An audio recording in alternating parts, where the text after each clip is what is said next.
오늘 하나님이 주신 말씀은 로마서 4장 13절에서 25절까지 말씀을 한 절씩 교독하시면서 받겠습니다.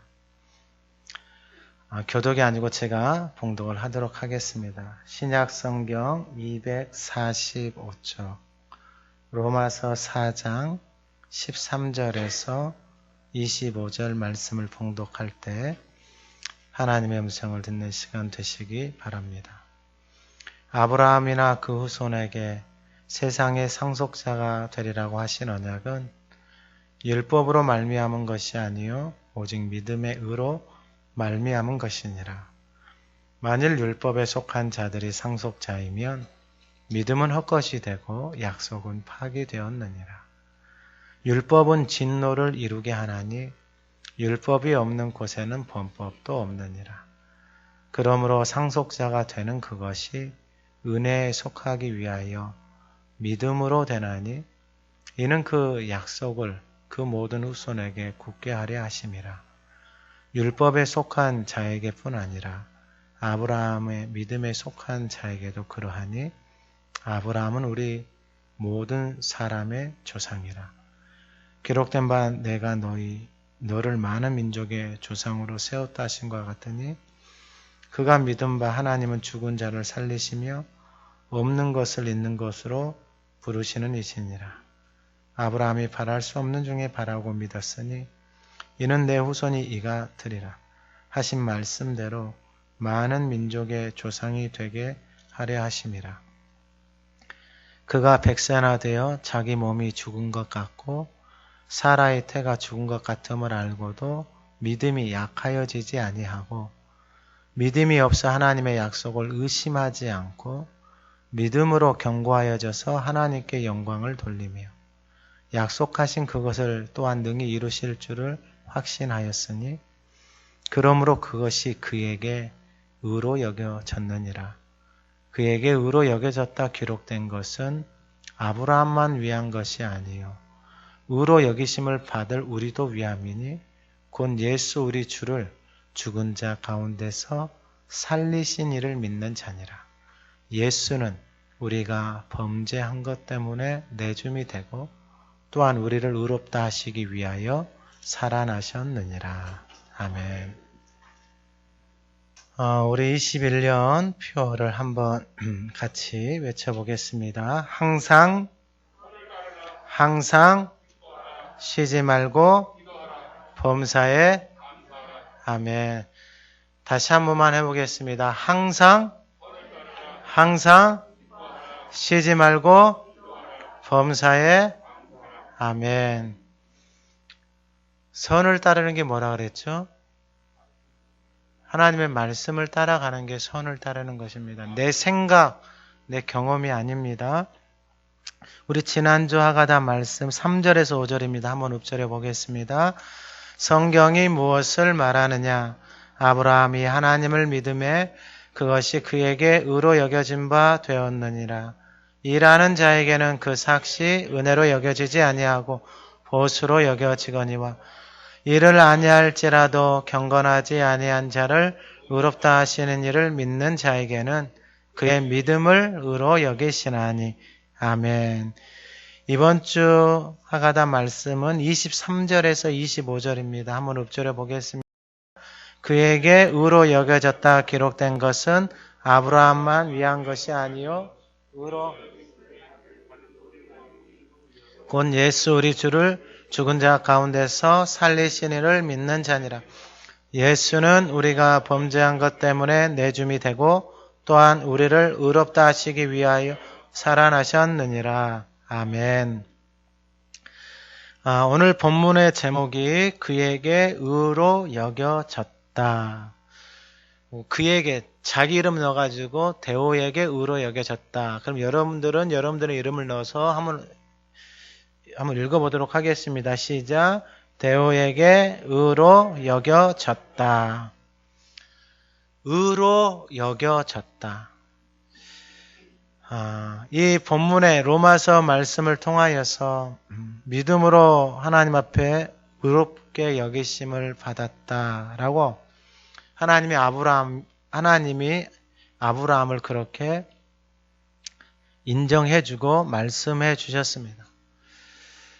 그런데 아브라함이 하나님 앞에서 의롭다라고 인정을 받은 것이 그의 어떤 행위나 그의 열심 때문에 하나님이 의롭다라고 인정을 해주신 게 아니었습니다. 아브라함에게 하나님의 약속의 말씀이 주어졌을 때에 하나님의 그 약속의 말씀을 받은 아브라함을 의롭다라고 인정을 해주셨습니다. 창세기 12장에 보면 아브라함이 하나님의 약속의 말씀을 받고 고향과 친척, 자기 아버지의 집을 떠납니다.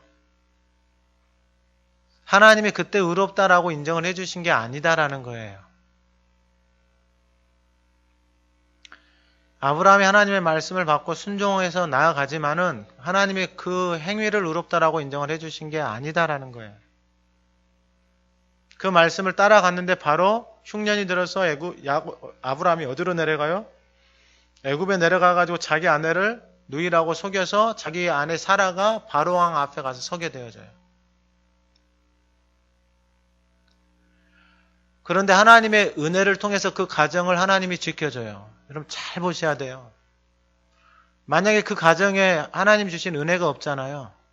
그러면 아브라함하고 사라한테 일어난 일이 같이 살 수가 없는 일이에요. 여러분 누가 자기 살려고 자기를 버린 아내를 남편을 자기 살려고 이 남편이 자기를 버렸잖아요. 애굽 왕한테 갔잖아요. 왕한테 갔는데 어떻게 빼내와요? 도저히 빼내올 수 없는 거예요, 이제는. 애굽 왕이 데리고 살면은 이제 끝나는 거예요, 그 가정은. 근데 하나님이 좋게 봐가지고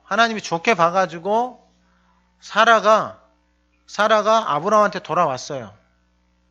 그럼 이제 어떤 일이 일어나야 되는 거예요? 둘이 난리가 나야 돼요. 왜요? 네가 인간이냐 이놈아? 하면서 내가 니를 믿고 사는 게 뭐 천천지 한이다 왼수다 하면서 니 살려고 나를 팔아? 같이 죽으면 내가 니 따라서 여기 고향 따라서 여기까지 왔는데 네가 나를 팔고 네가 살려고 나를 팔아 하면서 어떻게 되겠어요? 둘이 서로 난리가 나는 거예요. 난리가 나는 거예요. 한이 되는 거예요. 천천지 한이 되는 거예요. 이제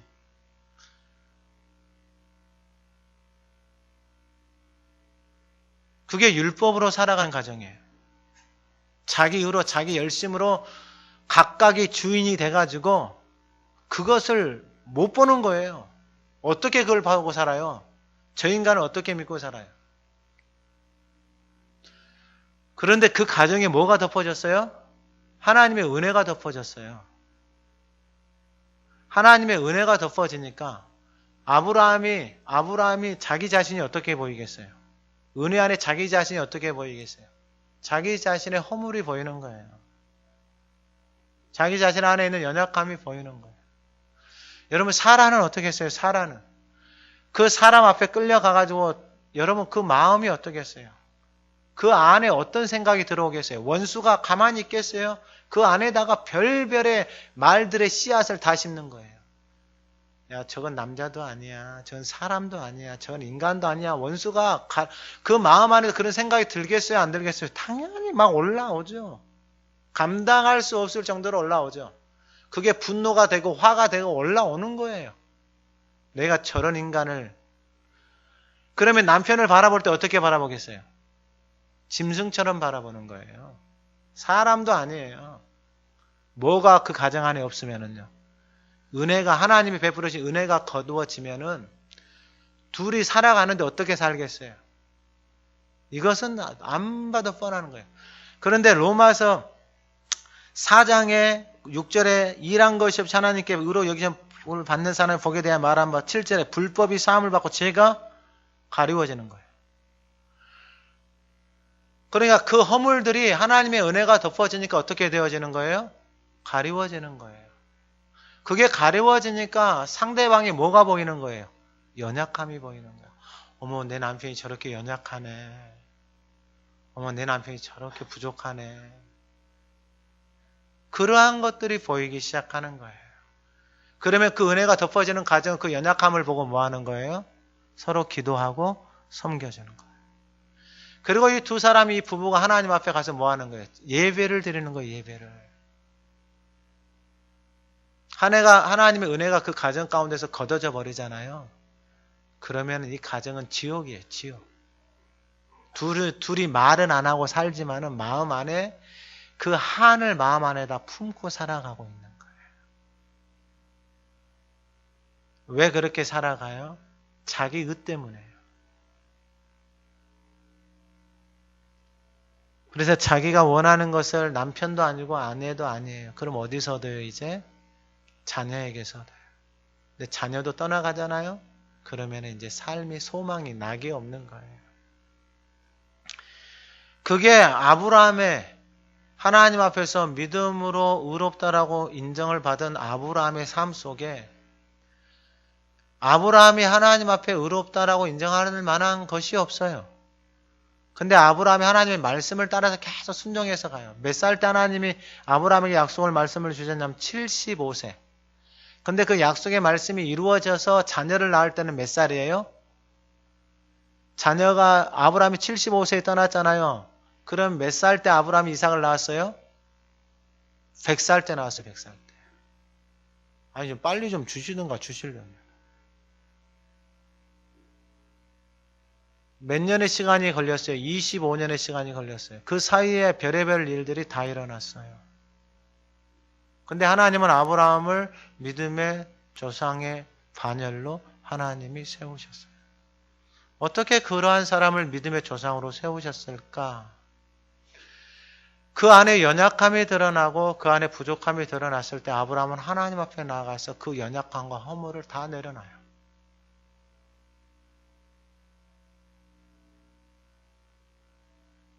그 마음 안에 있는 것들을 하나님 앞에서 다 씻어내요. 그리고 믿음으로 말씀을 따라서 뚜벅뚜벅 걸어가는 그 시간이 25년. 그때 하나님이 아브라함에게 이삭을 줘요. 저와 여러분들이 하가다 말씀을 읊조리고 있어요. 시편 1편 1절에서 보면은 복 있는 사람을 하나님이 딱 말씀해 주시고 악인들의 꾀를 따르지 않고 죄인들의 길에 서지 않고 오만한 자들의 자리에 앉지 않고 악인들의 꾀, 이건 생각이거든요. 생각. 그러니까 이 생각이 바뀌지 않으면은 그 인생의 길도 안 바뀌고 그 삶의 자리도 안 바뀌어요. 이 생각이 안 바뀌어요. 제가 밖에 나가서 그 인지치유 강의를 할 때 만나는 분들, 상대하는 분들이 목사님들이고 선교사님들이에요. 그럼 대하면 다 자기들 생각이 있어요, 없어요? 있어요. 여러분 여러분들이 낳은 애기들, 꼬맹이들 생각이 있어요, 없어요? 지 생각이 있으니까 부모 말 안 듣는 거예요. 지 생각대로 안 되니까 뒤집어지는 거예요. 지 생각대로 안 되니까 꼴통을 부리고 눈물 짜고 등을 따다니다 굳히고 심한 애들은 머리를 벽에다가 막 박고 왜요? 지 생각대로 안 되니까. 여러분 그러한 삶 속에 있는데 우리가 누구 말을 듣고 살아요? 진짜 말 안 들어요. 하나님의 말씀을 배우고 깨닫고 그 과정들을 통해서 선교사님, 목사님들을 한 4박 5일 이렇게 집중해서 하잖아요. 그럼 그때는 뭔가 좀 깨달아지고 열리는 것 같아요. 근데 돌아가잖아요. 그럼 다시 그 생각한 것처럼 벗어나기가 그렇게 쉽지 않아요. 악인들의 깨는 생각이다 그랬어요. 이 악인들의 깨, 5만 가지 생각 중에 90% 이상이 대부분 부정적인 생각이에요. 구조 자체가 그래요. 우리 구조 자체가. 그건 학자들이 연구를 해가지고 사람들을 보니까 5만 가지 생각을 하잖아요. 우리 사람들이. 근데 90% 이상이 부정적인 생각을 해요. 부정적인 생각을 하면은 부정적인 길로 가는 거예요. 그럼 부정적인 자리에 앉는 거예요. 그러니까 인생이 생각이 안 바뀌면 안 되는 거예요. 근데 문제는 뭐냐? 바깥은 놔두더라 치더라도 교회를 다니는데 생각이 안 바뀌어요. 어떻게 할 수 있냐? 말을 보면 알아요. 행동을 보면 알아요. 그러니까 이 모습을 우리 자녀들이 본다고 생각을 해보세요. 교회 다닐 자녀들 한 명도 없어요. 아니 교회를 다녀도 안 바뀌는데 안 바뀌는 교회를 누가 다녀요? 여러분 생각해요. 여러분들 자녀들, 손녀들 학원에 보내는데 하나도 못해. 그 학원 보내요, 안 보내요? 안 보내요. 엄마들 막 찾아보잖아요. 여러분 안 서두르셔도 돼요. 급하게 안 가셔도 돼요. 제가 기도하는데 하나님 주시는 마음이 뭐냐면 하가다가 이 원리하고 똑같다라는 거예요. 2절에 뭐라고 말하냐면은 그는 율법을 즐거워하여 그 율법을 주야로 읊조린다 그랬잖아요. 여러분 무슨 말을 들으면 즐거워요?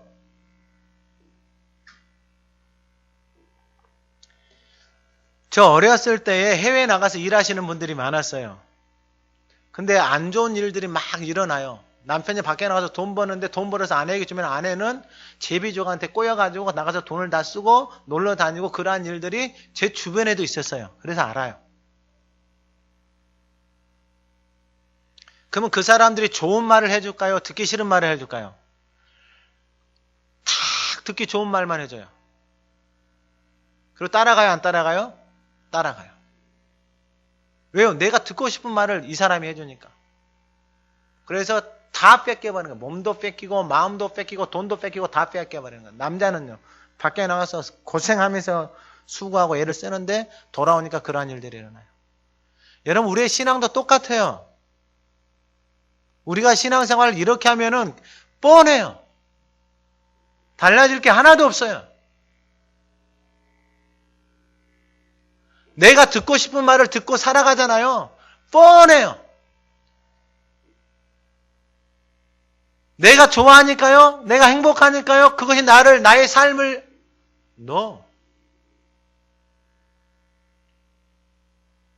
연애할 때는 나한테 좋은 말 하더니 결혼하고 나니까요.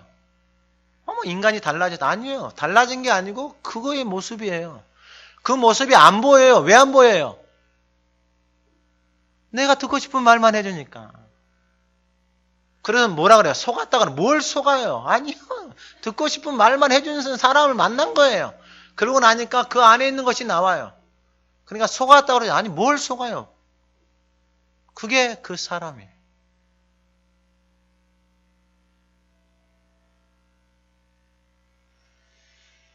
여호와의 율법을 즐거워하여 그 율법을 주야로 묵상하는 자, 하가다하는 자, 읊조리는 자.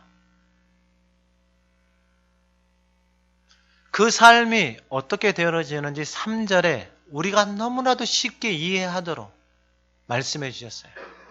그렇게 주야로 하나님의 말씀을 읊조리는 사람이 그는 어디다가 심어놨다 그랬어요? 시내다가에다 심어놓은 뭐라는 거예요? 나무다라는 거예요. 할렐루야. 여러분 복잡하게 생각하지 마세요. 철학적으로 이렇게도 생각하지 마세요. 그냥 단순하게 생각하세요. 시냇가에다 나무를 심은 것을 하나님의 말씀을 주야로 소리내서 읊조리면서 하는 것이다라고 하나님 우리한테 지금 가르쳐주고 있는 거예요. 왜 이것이 복 있는 인생일까? 여러분 악인들에게 이것은 생각으로부터 시작되는 거예요. 이 생각이 바뀌지 않으면 내 인생의 길도 내 삶의 자리도 바뀌지가 않아요. 안 바뀌어요. 그것도 과학적으로도 다 설명이 돼요. 왜냐하면 그걸 연구한 학자들이 있으니까. 청소년 시절이 되어져서 그 생각의 기둥들 안에 있는 레미나인 그 생각의 줄기들, 뿌리 같은 줄기들, 굵은 줄기들이 만들어지는데 그 굵은 줄기들이 만들어지는 원리가 자기가 가장 많이 들은 말이 그 인생의 굵은 줄기가 되어져서 인생의 기준이 되어지는 거예요. 그래서 가정 안에서 정말 말이 중요해요. 계속해서 부정적인 말을 하는 부모 밑에서 자라잖아요. 그러면 그 아이는 생각이 그냥 부정적인 생각으로 그의 인생의 줄기가 만들어져요. 뭘 들어도 부정적이에요. 근데 자기가 그렇게 살고 싶지 않아요. 그런데도 불구하고 계속 말만 하면 부정적이고 원망과 불평이 있어요. 그것은 자기 가정을 봐보세요. 그럼 거의가 부정적인 말들을 했어요. 왜요? 보고 배우게 그거밖에 없어요.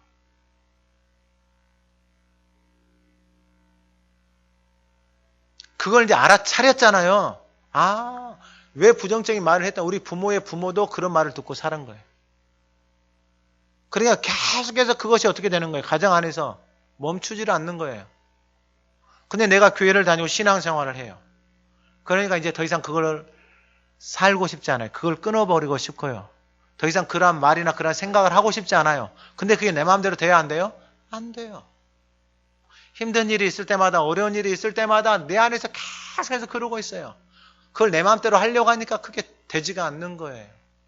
근데 하나님이 가르쳐 주신 게 있어요. 그게 뭐냐면은 이 하나님의 말씀을, 왜 이게 중요하냐면요, 내 삶 속에서 교회를 다니는 사람들도, 내 주변에 있는 사람들도 이렇게 하나님의 말씀을 읊조리고 이야기해 주는 사람이 없어요. 한 사람도 없어요. 한 사람도.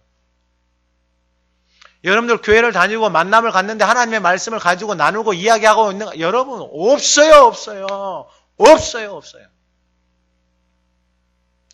그 없으니까 하나님 핑계대기 좋잖아요. 없어요. 아니요. 내가 말하고 내가 듣고 하면은요, 그 인생이 어디에 심겨졌다고요? 시냇가에 심겨졌다고요. 시냇가에 심겨진 나무, 그 나무가 뿌리를 내리고 자리를 잡으려면 몇 년 걸려요. 아브라함은 하나님의 약속의 말씀을 받고 자녀 한 명 낳는데 몇 년 걸렸어요? 25년 걸렸어요.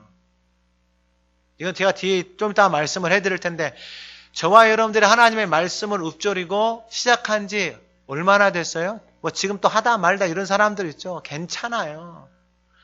옆에 계속 하는 사람들 만나세요. 하는 사람들. 여러분 부정적인 말을 하거나 안 하는 사람들은 정말 만나지 마세요. 그리고 내가 하고 있을 때 그런 사람들 만나서 같이 하자는 힘이 있으면 만나세요. 근데 내 안에 아직 뿌리도 안 내렸는데 만나가지고 둘이 안 돼요. 너무 약해서 안 돼요. 시냇가에 딱 심겨놓으면 뿌리를 내리고 그 나무가 이제는 어떻게 돼야 되는 거예요? 자라나야 되죠. 그 나무가 굵어져야 돼요. 성장해야 돼요. 그 과정이 걸리는 거예요. 그 과정이.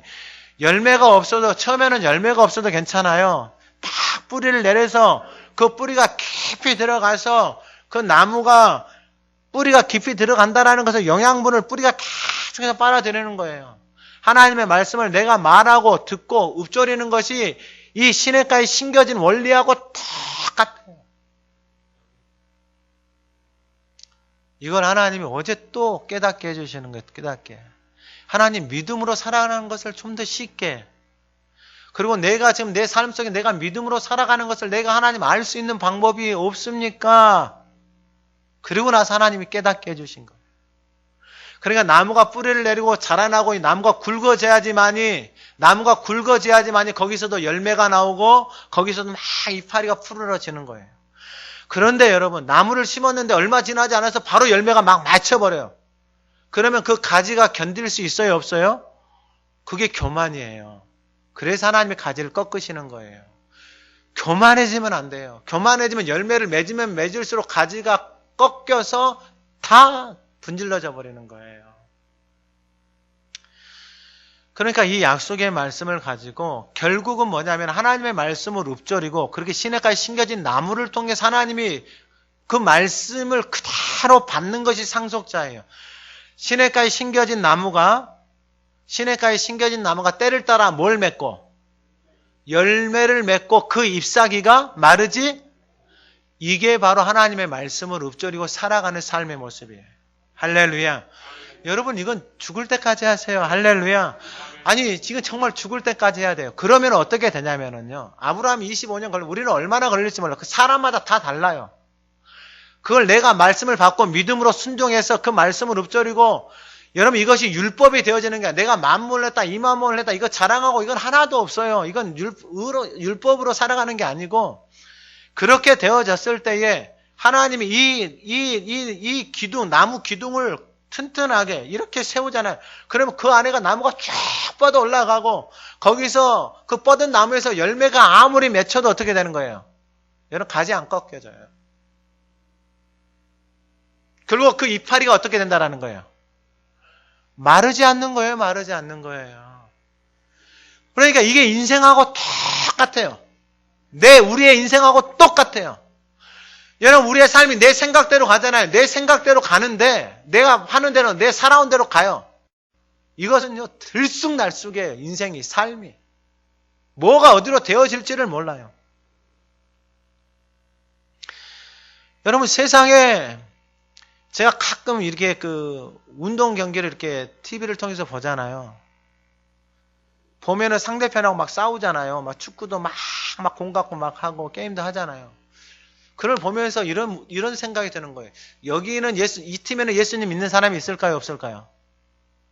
있어요. 이 팀에는 예수님 믿는 사람이 있을까요? 없을까요? 있어요. 그럼 두 사람들 막 기도하면서 그렇게 해요. 그러면 어디가 이기는 거예요? 네? 예, 실력이 좋은 팀이 이기는 거예요. 그 실력 위에다가 하나님의 은혜가 부어져야 되는 거예요.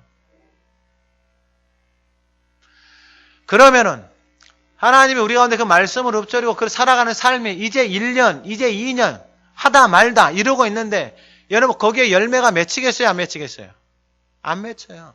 여러분 아브라함이 하나님의 말씀을 따라서 갔잖아요. 말씀을 따라서 갔는데 그 가정 안에 바로 문제가 생겼어요. 문제가 생겨서 하나님의 은혜가 없으면 둘이 싸우다가 니는 네가 가고 나는 나갈 가고 둘이 그렇게 해버리면 아브라함이 믿음으로 살 수 있는 인생 거기서 끝나는 거예요. 그러면 하나님은 그 약속을 받고 그 여정을 걸어갈 수 있는 사람을 하나님이 또 택하시는 거예요. 그 사람을 하나님이 찾으시는 거예요. 나는 그렇게 싸우고 대판하고 있는데 하나님 또 아니에요. 오해하시면 안 돼요. 그 하나님의 약속의 말씀을 묻고 따라갔는데 연약함이 드러났어요. 부족함이 드러났어요. 아브라함 하나님 앞에 가서 예배를 드리는 거예요. 자기의 허물을, 자기의 연약함을 하나님 앞에서 내려놓는 거예요. 여러분 하나님의 말씀을 읊조리고 하가다를 하고 하는데 여러분 이 삶이 하루아침에 되어지는 게 아니에요. 여러분 이것은 우리 안에, 내 안에 있는 이 생각의 견고한 진이에요. 견고한 진. 내 인생을 끌고 가고 있는 내 생각. 왜 이게 견고한 진이냐면 여러분 우리의 삶을 보세요. 여러분 누구 말 들어요?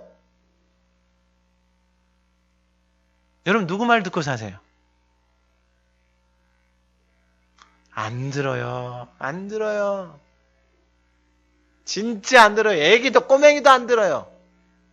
고집 세가지고요. 지가 먹고 싶은 거 있으면 다 사달래. 부모가 안 된다. 얘야 이건 네 이빨 썩는다. 그러면 그래요 하면서 가요? 그만큼 우리의 존재가 말을 안 들어요. 근데 하나님의 자녀인데 하나님의 말을 안 들어요. 하나님의 말을 모르고 살아가요. 하나님의 말을 모르고 오늘 로마서 12장에 하나님의 선하시고 기뻐하시고 온전한 뜻을 모르고 하나님의 일을 한다라고 해봐요. 여러분 이게 얼마나 위험하겠어요. 여러분들의 가정을, 여러분들의 인생을 살아가는데 내 인생을 어떻게 세울지 모르고 내 열심으로 내 방법대로 땀 흘리고 수고하면서 막 살아가는데 아니요. 그럼 하나님이 이렇게 말씀하실 필요가 없죠. 근데 3절의 마지막에 뭐라 그래요? 내가 하는 모든 일들이 다 어떻게 된다 그래요? 형통한다라는 거예요. 할렐루야. 오늘 예배하는 저와 여러분들이 믿음으로 하나님의 말씀을 읊조리고 그 하나님의 말씀의 상속자가 저와 여러분이 되는 은혜가 있기를 주님의 이름으로 축원합니다. 여러분 아브라함에게 주신 말씀을 안 주셔서 얼마나 감사해요. 아브라함이 받은 말씀을 믿음으로 순종하면 어떻게 되는 거예요? 집을 다 떠나가야 됩니다. 우리는 그걸 감당할 수준이 안 돼요, 아직은. 그래서 감당할 약속의 말씀을 주셨어요. 그 말씀으로 읊조리면서. 그리고 내 안에 있는 생각들을 씻어내야 돼요. 여러분 이게 하루아침에 되는 작업이 아닙니다. 많이 하세요. 할렐루야. 정말 많이 하세요.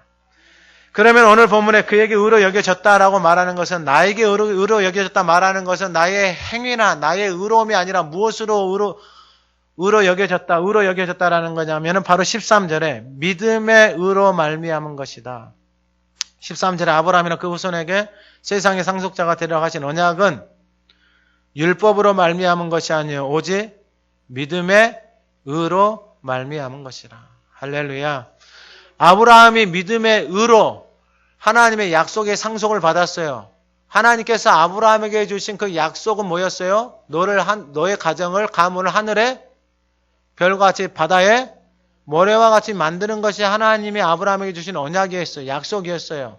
아브라함은 그 말씀을 받고 그 말씀을 따라서 갔어요. 근데 아브라함은 자녀 이삭 낳았어요.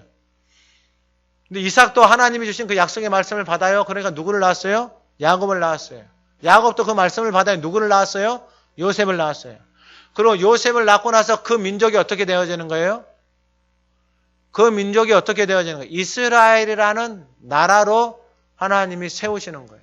그러니까 아브라함이 약속의 말씀을 받고 아브라함이 가잖아요. 그러니까 그 믿음의 유산이 자녀들에게 흘러가서 결국은 약속한 대로 하늘의 별처럼 바다의 모래처럼 아브라함 한 사람으로 시작된 그 약속의 말씀의 상속을 누가 받는 거예요? 그 아브라함의 가문이 받는 거예요.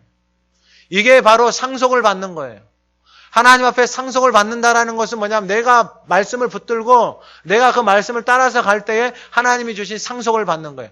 그러면 하나님의 말씀을 읊조리면서 살아가는 사람들이 받는 상속은 뭐예요? 제가 계속 말했잖아요. 시편 1편 3절에 뭐예요? 심은 나무가 뭘 맺어요? 열매 맺고 그 잎사귀가 마르지 않고 그가 하는 모든 일들이 다 형통하는 이 상속을 받게 되어지는 거예요. 할렐루야. 저는 이 말씀을 받으니까 막 가슴이 뛰는 거예요.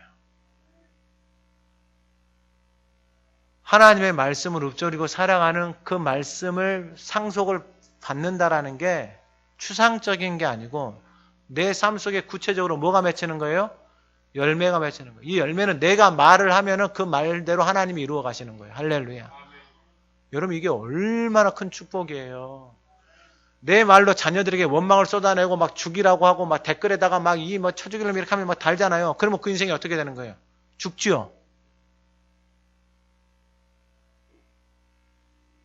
근데 하나님의 말씀을 읊조리고 사랑하는 사람이 입을 열어서 축복을 해주고 기도를 해주고 격려를 하고 하나님 앞에 엎드리기 시작하니까 하나님이 그 말에 무엇을 맺히게 하는 거예요?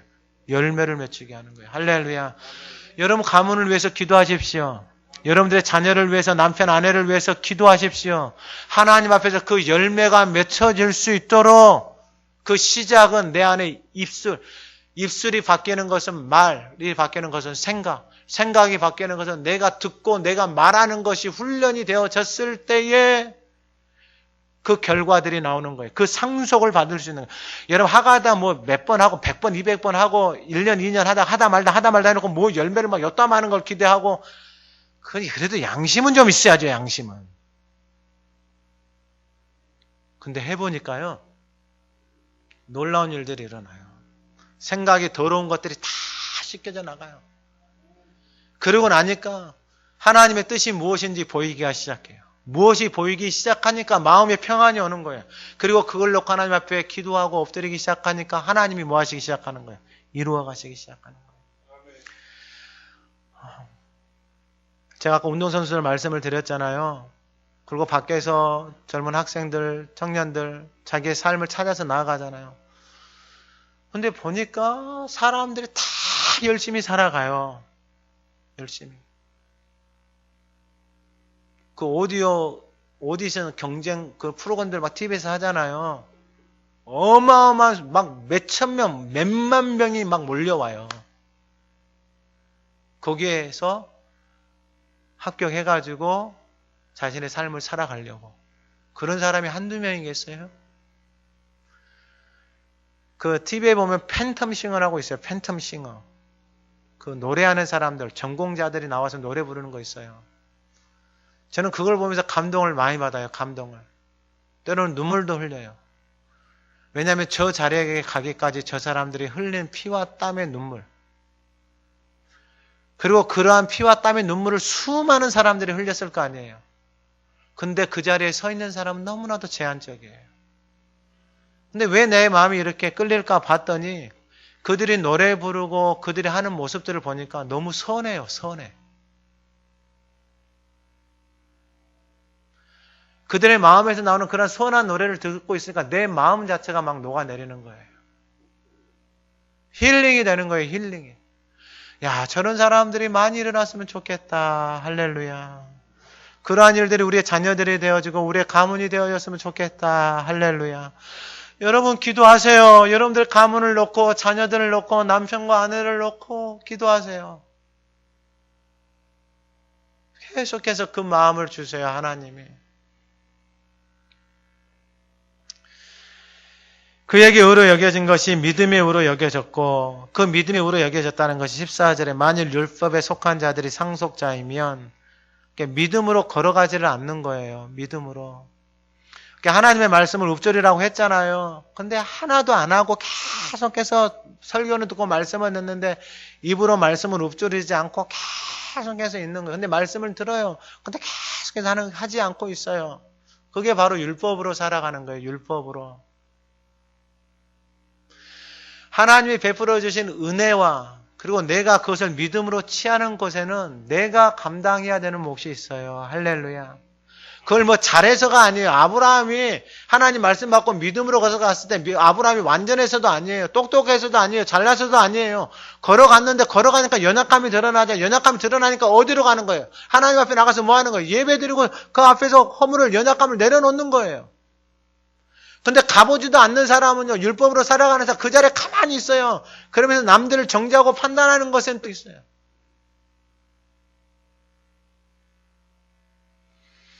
그런데 14절에 율법에 속한 자들 상속자 믿음은 헛것이 되고 약속은 파기되었느니라. 그러면은 율법에 속한 자들 상속을 받을 수가 있어요, 없어요? 없는 거예요. 하나님의 말씀은 읊조리지 않고 시내까지 심겨져 있지 않는데 열매가 있겠어요, 없겠어요? 열매가 없어요. 그의 인생이 푸르르겠어요? 아니요, 말라 비틀어져 가는 거예요. 왜 그러냐면 한번 생각을 해보세요. 자신이 가지고 있는 생각, 자신이 가지고 있는 지식, 자신이 가지고 있는 경험이 이 정도인데 이게 자신의 인생의 진리야. 그래서 이것이 진리다라고 해가지고 누구 말도 안 듣고 자기 이것 가지고 인생을 살아가요. 속이 터져요, 안 터져요? 안 터진가 봐요. 저는 속이 터져요. 아니 그러면 그런 원리로 따지면은 그럼 자기보다 많이 배우고 똑똑한 사람이 더 성공하고 더 잘 될 거 아니에요. 근데 인생이 그렇게 되냐고요? 안 된다니까요.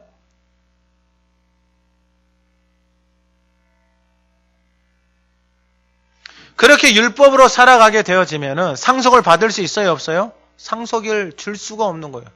열매나 그의 인생의 푸르름이 그가 하는 모든 일들이 다 하나님의 성공이다. 그러니까 이게 왜 중요하냐면은요. 세상 사람들이 보기에는 아브라함이 성공이에요, 실패예요? 실패죠. 아니 얼마나 이게 사람들이 말하기 좋겠어요. 금요일날 저녁에 삭개오 있잖아요. 세리장 뽕나무 돌감나무 위에 올라가고 예수님 보고 있으니까 예수님이 삭개오 내려와 난 네 집에 가자고 삭개오 집에 딱 들어가니까 그 주변에 있는 모든 사람들이 그거 보고 뭐라고 하나요? 수근거리기 시작하는 거예요.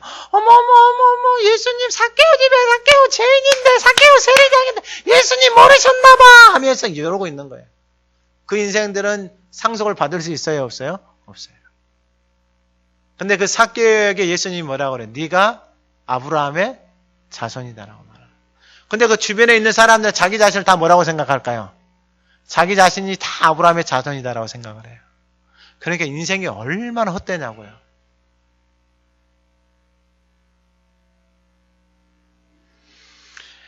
그러면서 15절에 율법은 진노를 이루게 하나니 율법은 무엇을 이룬다고요?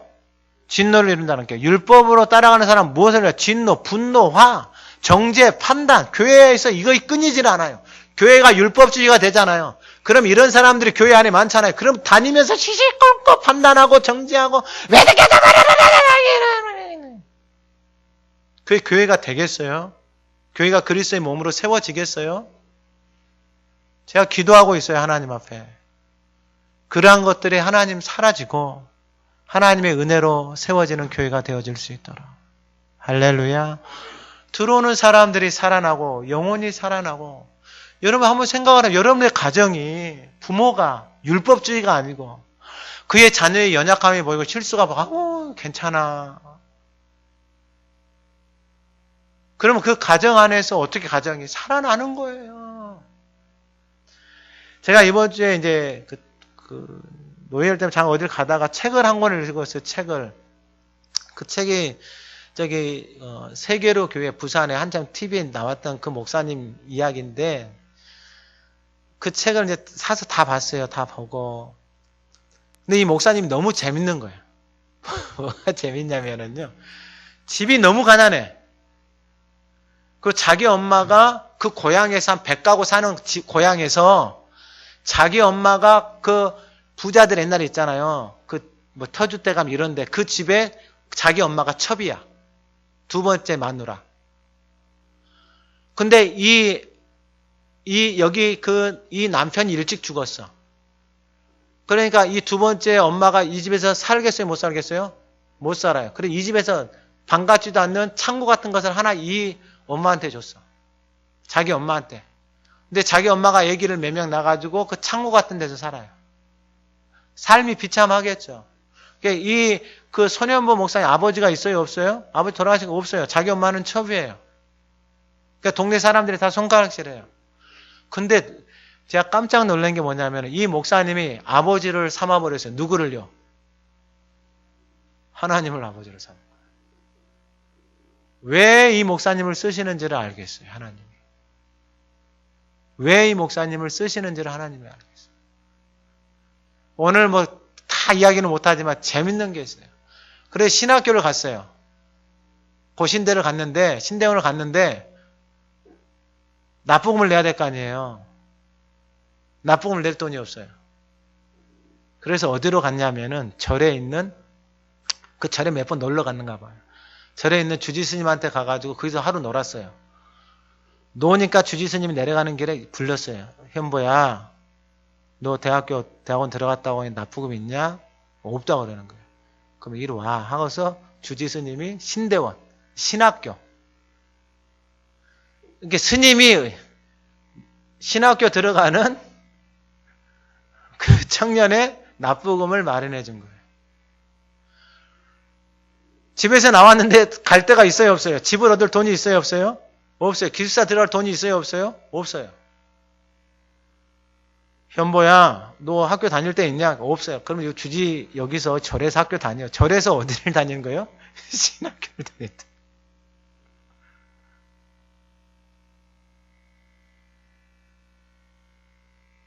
이게 말로 설명이 안 돼요. 절에서 먹고 자고 하면서 어디를 다녔어요? 신학교를. 그러니까 절에 있는 이 스님이 이 신학생한테, 전도사한테 불교 서적을 다 읽힌 거예요. 그러니까 이 선우회 목사님은 그 불교 서적을 다 읽었다고 하더라고. 거의 나와 있는 불교 서적은 다 읽었대요.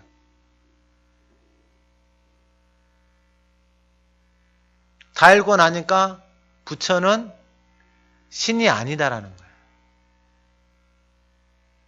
그러니까 부처가 가르치면 뭐냐면은 인간에게 번뇌가 있잖아. 108번뇌. 그 108번뇌를 벗어버리는 것이다. 그래서 그 번뇌, 그 108번뇌를 벗어버리려고 고행을 하고 수행을 하는 것이. 그래서 그 상태가 무아 상태고 무아지경이고 열반의 상태다 이거예요. 근데 그게 인간의 노력으로 그 안에 있는 생각에 그것이 없어 해결이 되어지느냐? 해결이 되어지지 않는 거예요. 뭐 이야기는 많지만은 하여튼 그 목사님의 책들을 그렇게 그 책들을 섭렵해서 다 읽으면서 깨닫게 해주시는 게 그거예요. 이 목사님이 하나님을 자기 인생의 아버지로 삼은 거예요. 아버지로 삼아가지고 그 인생을 하나님이 끌어가시는데 하나님께서 그 인생을 절에서 학교를 다니게 하셔서 그 절에 있는 서적을 다 읽고 불교 서적을 다 읽었어요. 불교 서적을 다 읽고 나서 스님한테 묻는 거예요. 스님, 오늘 죽으면 천국 갑니까? 스님이 대답을 못하는 거예요. 왜 대답을 못해요? 부처는 석가모니는 나 믿으면은 천국 간다. 나 믿으면 구원받는다. 그런 말을 한 적이 있어요? 없어요? 없어요. 그런 말을 한 적이 없어요. 그러니까 지금 나와 있는 이게 이제 그 토착 불교, 처음에 나와 있는 원시 불교, 이 석가가 있을 때 그거랑 그 불교하고 지금에 나와 있는 거하고 또 달라요. 뭐 극락 간다, 영생한다, 이건 다 만들어낸 거예요.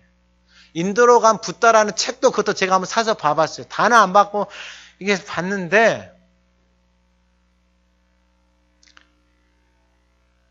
석가나 그렇게 말한 적이 없다라는 것을 이분이 그런 불교 서적을 깨닫고 나서 묻는 거예요. 지금 죽으면 극락 갑니까? 천국 갑니까? 여러분 주지스님 말할 수 있겠어요? 없겠어요? 말을 못하는 거예요. 왜요? 부처가 석가가 그런 말을 한 적이 없으니까. 그러니까 자기 수행으로 자기 고행으로 간다라 그것으로 해서 본뇌를 잊어버리는 그 수준인데 그게 우리가 그렇게 해서 되어지는 영역이 아니다라는 거예요. 그것은 성철 스님이 돌아가실 때 입적하실 때에도 자기가 딸을 버리고 출가를 해서 그렇게 하는데 자기가 죽을 때 그 다 나와 있어요. 나는 지옥에 간다라고 하면서 그렇게 하면서 자기 자신 그렇게 말하고 가요.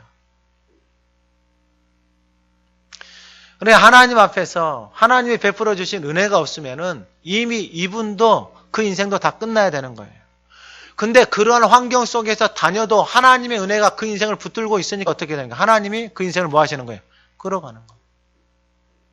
그 시골 교회 그 총구석에 어촌에 다 무너져가는 그 교회에 그 목사님을 통해서 하나님의 역사가 일어나는데 그 목사님은 하나님의 말씀을 그대로 따라서 순종을 하는 거예요. 아, 믿음으로 살아가는 게. 저와 여러분들 하시면 이 하가다 하나님의 말씀을 신겨주셨잖아요. 여러분 믿음으로 이것을 계속 걸어가세요. 걸어가면 그 말씀에서 약속하신 열매가 맺고 잎사귀가 마르지 않고 그가 하는 모든 일들이 다 형통케 되어지는 그 상속을 누가 받는 거예요? 믿음으로 따라가는 저와 여러분이 받는 거예요. 할렐루야. 여러분 이것처럼 복된 인생이 어디가 있어요? 그분의 말씀을 듣고 따라서 살아가면은 그 말씀이 그대로 이루어지는 상속을 저와 여러분이 받는 거예요. 그 손흥민 목사님도 보니까 여러분 이게 보통이 아니에요. 절에서 신대원을 다니고 그 절에서 새벽 예배를 다니고 그 절에서 불교서적을 읽으면서 하나님 아버지를 놓지 않고 살아왔다라는 게 있을 수가 없는 일인데 하나님의 은혜가 그 인생을 그렇게 끌어갔다라는 것입니다. 그래서 율법은 무엇을 이루게 하냐면은 율법으로 살아가는 사람들은 남을 정죄하고 판단하고 교회 안에서 이것이 충만해지게 되면 다 죽는 거예요. 목사도 판단하고 장로도 판단하고 권사도 판단하고 은혜가 없으면 그렇게 되어지는 거예요. 은혜가 없으면은 믿음으로 살아가는 삶이 없으면은 이렇게 되어지는 거예요. 하나님의 말씀이 없으면 악인들의 꾀가 뭐예요? 자기 생각이에요. 자기 생각, 자기 경험, 자기 가치관, 세상에서 하는 것을 가지고 하나님의 교회를 섬길 수가 없는 거예요. 여러분 저와 여러분들 하나님 앞에 산재물 되어져서 하나님의 거룩하시고 선하시고 기뻐하시고 온전한 뜻이 무엇인지 분별할 수 있는 은혜가 부어지기를 주님의 이름으로 축원합니다. 그리고 두 번째가 뭐냐면은 16절에 그러므로 상속자가 되는 그것이 은혜에 속하기 위하여 믿음으로 되나니 이는 그 약속을 그 모든 후손에게 굳게 하려 하심이라. 율법에 속한 자에게뿐 아니라 아브라함의 믿음에 속한 자에게도 그러하니 아브라함은 우리 모든 사람의 조상이라. 그러니까 아브라함은 우리 모든 사람의 조상인데 상속자가 되는 그것이 어디에 속했다라는 거예요? 은혜에 속했다라는 거예요. 여러분 아브라함을 하나님 계속 말씀해 주시죠. 아브라함이 애굽에 가서 실수했잖아요. 여러분 아브라함이 실수하고 그런 일들을 행하고 뭐 일이 잘 풀려서 아내도 돌아오고 아브라함도 만난다 쳐요. 근데 만약에 그 가정 안에 은혜가 없잖아요. 은혜가 없으면은 그러한 말이나 그러한 행동으로 인해서 아내나 남편이 상처를 받겠어요? 안 받겠어요? 당연히 상처를 받죠.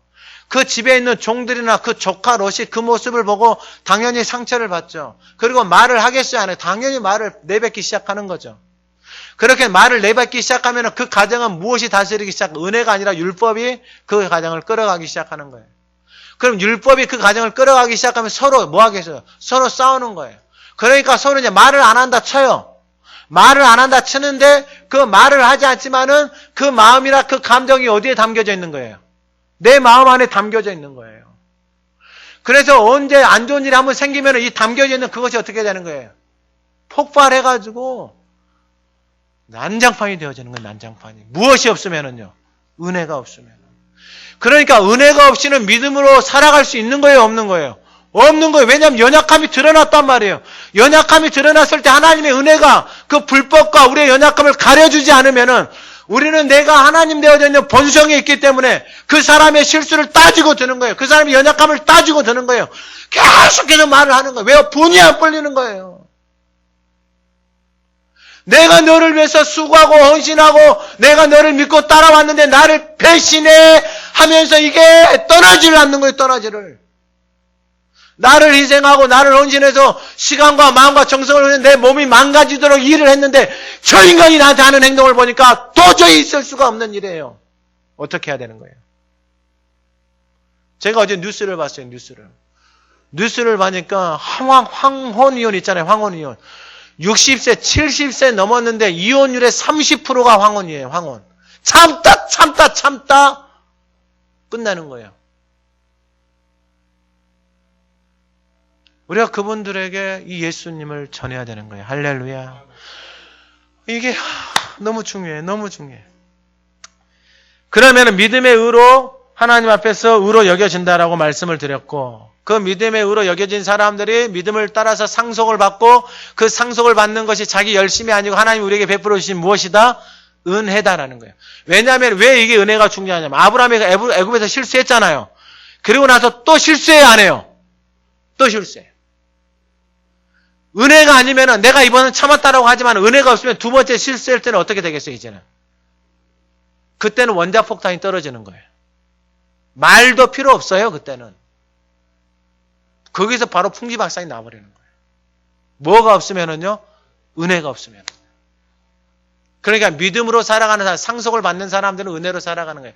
하가다 열심히 하잖아요. 하가다 정말 열심히 하고 읊조리고 그 말씀을 붙들고 기도하는 사람들은요. 그 말씀을 읊조리고 기도를 하니까 자기 자신이 말씀 앞에 순종하고 있어요? 불순종하고 있어요? 불순종하고 있어요. 자기 자신이 보이니까 남한테 할 말이 있겠어요? 없겠어요? 없는 거예요. 그러니까 은혜로 살아갈 수밖에 없는 거예요. 그리고 두 번째는 뭐냐면은 두 번째 은혜로 살아가는 사람. 이 하나님의 믿음, 그 믿음은 결국은 믿음의 근거는 뭐라고 말씀하셨어요? 하나님이? 하나님의 약속이다라는 거예요. 약속. 그래서 17절 이하에 여기서 중요한 게 있어요. 약속을 따라서 나는 가고 하나님 은혜가 나를 덮었는데 하나님이 무엇을 깨닫게 해주셨냐. 17절 같이 한번 읽어봅니다. 시작. 기록된 바 내가 너를 많은 민족에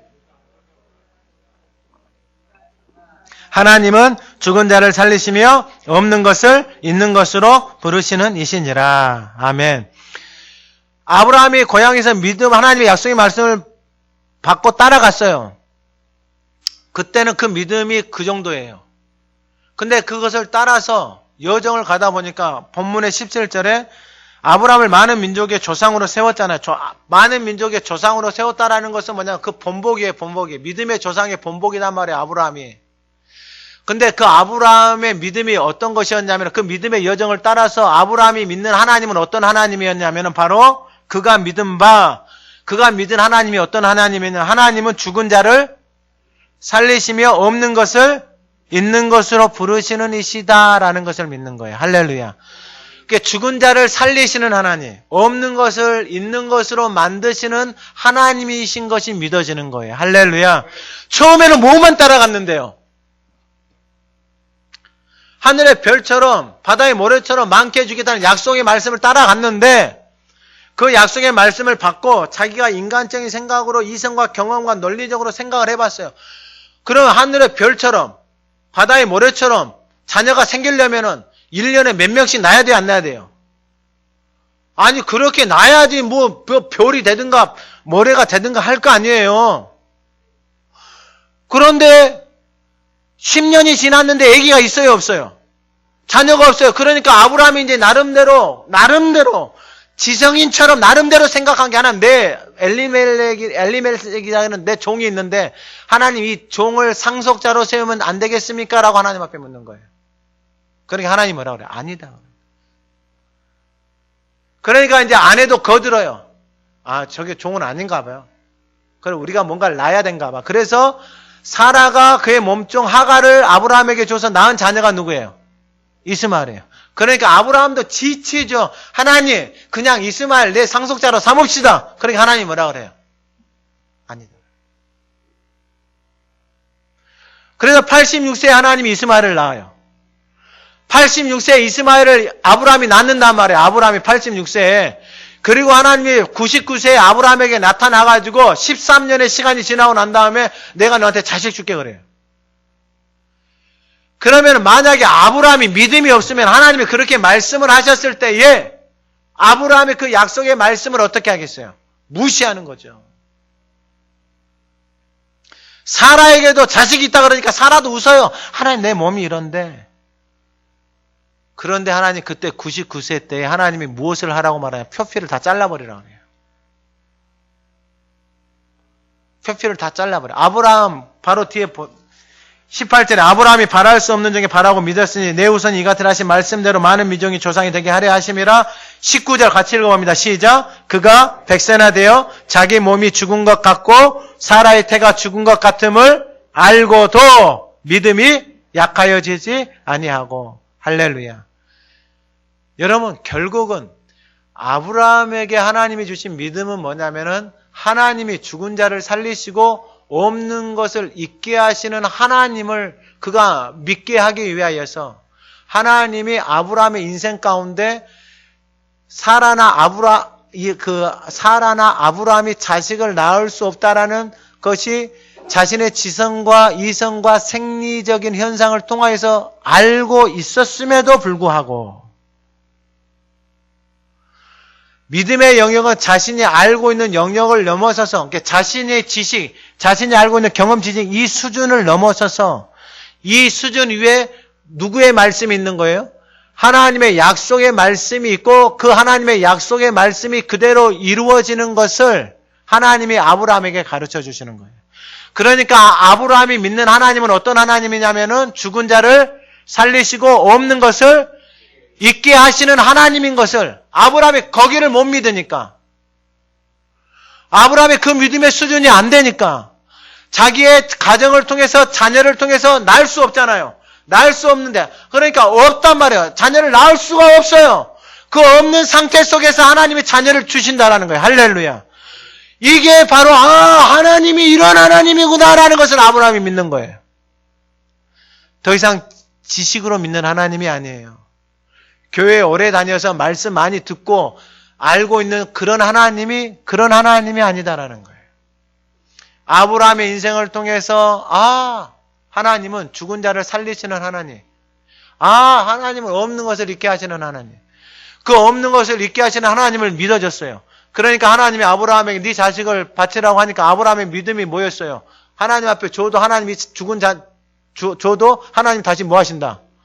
다시 살리신다라는 믿음이 근다고 해서 여러분 자식을 뭐 주라 이런 차원이 아니고 하나님이 그러한 하나님이신 것이 믿어지잖아요.